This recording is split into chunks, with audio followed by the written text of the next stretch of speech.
Hello, people of all souls. Boy, what a month the last week has been, huh? It's hard to believe that it's only been 5 days that we had to cancel or suspend our public worship services. There's been so much going on, things changing daily, hourly, that I thought I'd try something a little different for this week's e-news and send a video recorded message. Let me start by saying that you have been very much in my prayers this past 10 days or so especially, and I hope that you have me and the other clergy and staff of All Souls in your prayers. And when I say that you've been in my prayers, I really mean that. I've been spending more time in intercessory prayer on a daily basis.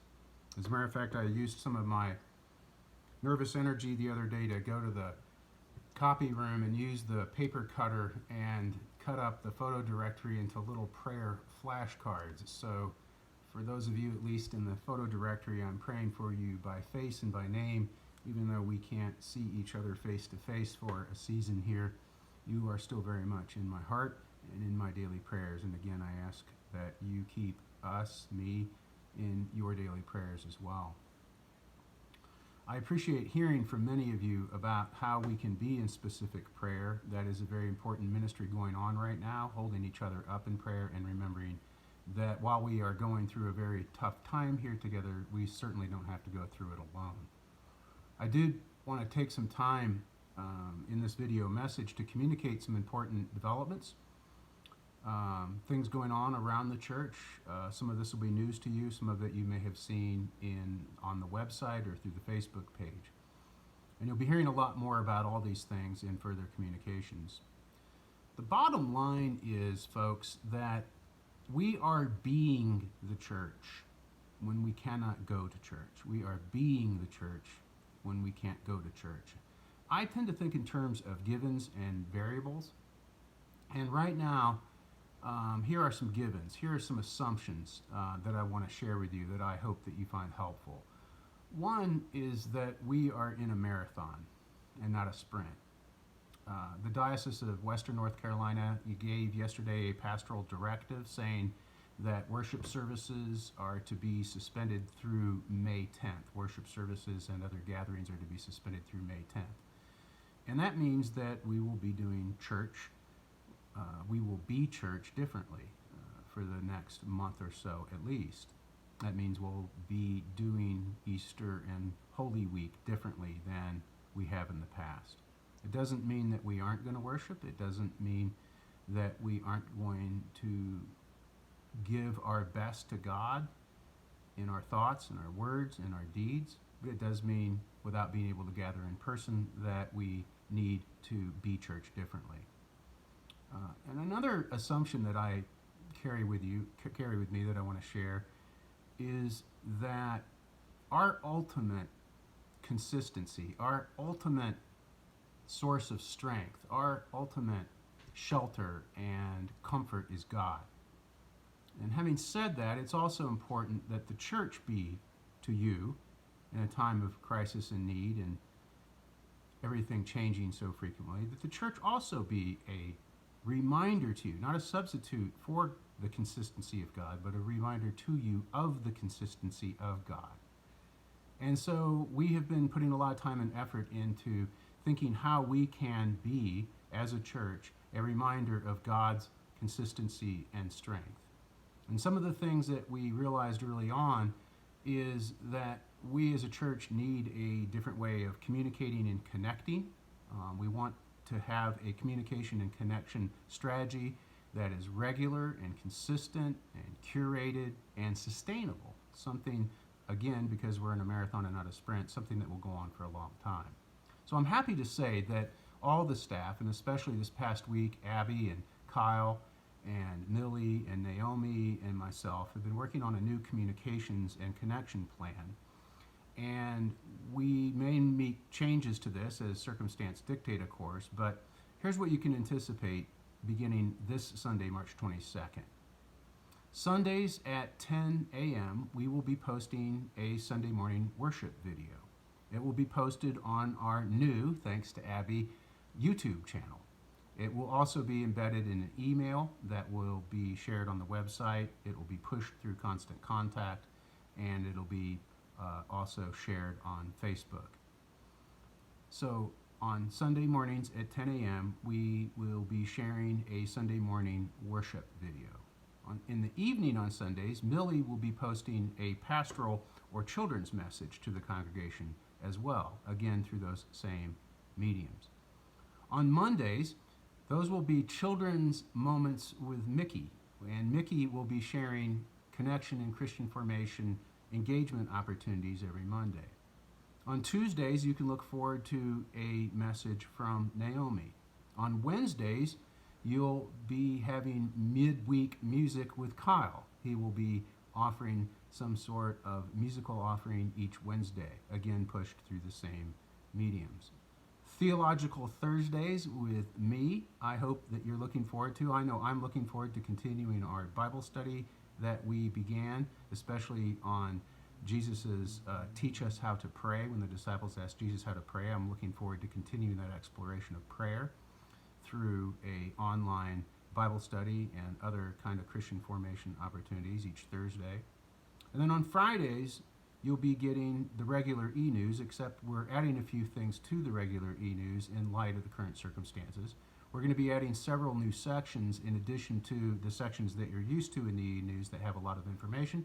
We'll be adding something that we're going to call Think on These Things. And that's on the assumption that people are going to be hungry for good news, hungry for stories of positive things that people are doing, both our congregants and around the community. And so we'll be sharing tidbits of good news. And Think on These Things is not just some sort of, cotton candy way of being Pollyannish or something like that. Think on These Things is based on Philippians 4:8. Whatever is true, whatever is honorable, whatever is just, whatever is pure, if there is any excellence, if there is anything worthy of praise, think on these things. Focus on these things, those things that are going well. Be realistic, but also make sure that what you're focusing on are the things that are good and honorable and true and noble. 2, Being the Church section, each epistle, each e-news will have a section on being the church when we can't go to church. And this will be a listing of all the various kinds of outreach and social service opportunities that are going around now. There's many links in there to people who need help, everything from within walking distance to some of you, checking on neighbors, opportunities like that, to some of the social service organizations and these organizations that are really right now on the front line of helping the people who are most hurt by this coronavirus pandemic, people who are really on the edge. And there's tons of opportunities to be good news to those people, and we'll be sharing those on a regular basis each Friday. And then the third news section, in addition to the sharing of good news and the opportunities to serve, will be some sort of creative prompt for your Sabbath, for the Saturday and Sunday, something to get you thinking about the upcoming lessons that we will be diving a little bit deeper into each Sunday.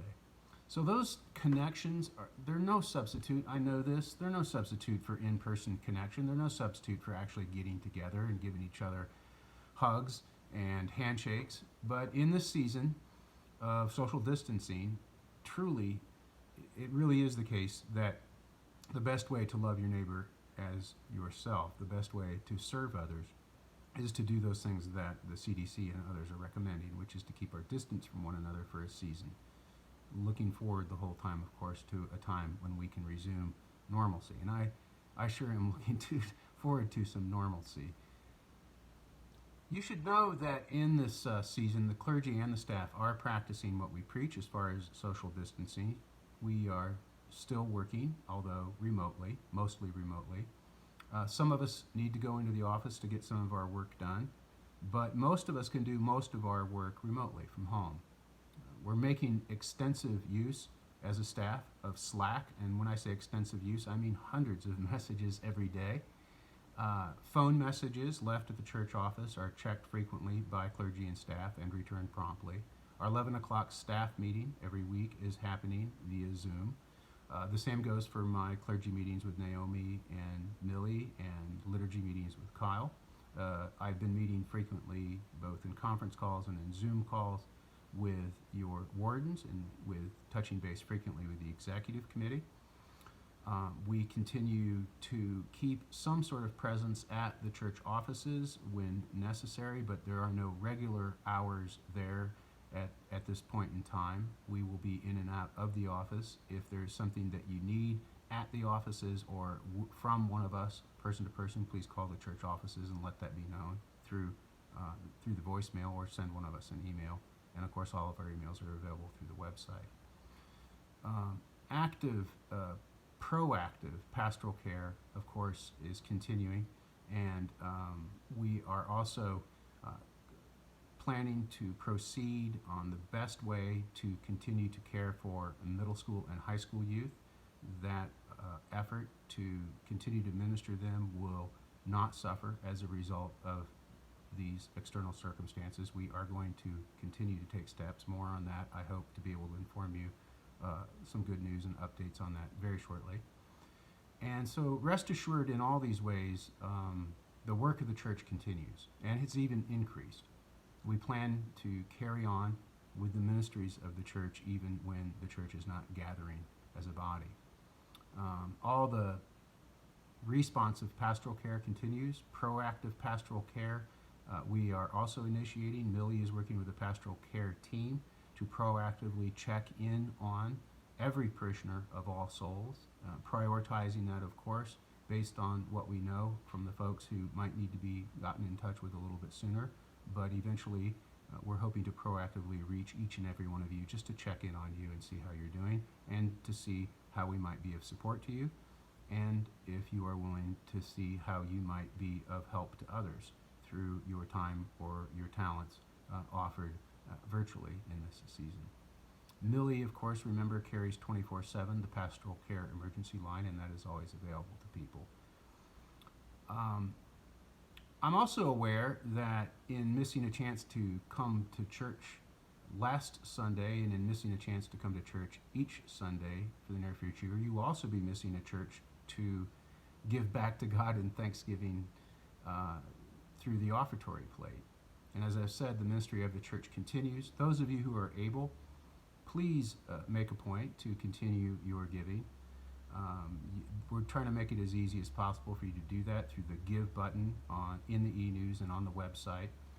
And if you don't have electronic giving set up, please think about doing so. If you don't want to do that, please keep up your giving, again, if you are able, through check writing. For the time being, you can send your gift to the church, and for the time being, you could even think of these envelopes as your little offertory plate each Sunday. So as you listen to and watch and participate in the worship service, I hope you'll join me in sitting down and writing out a check for the support of the church and mailing it in.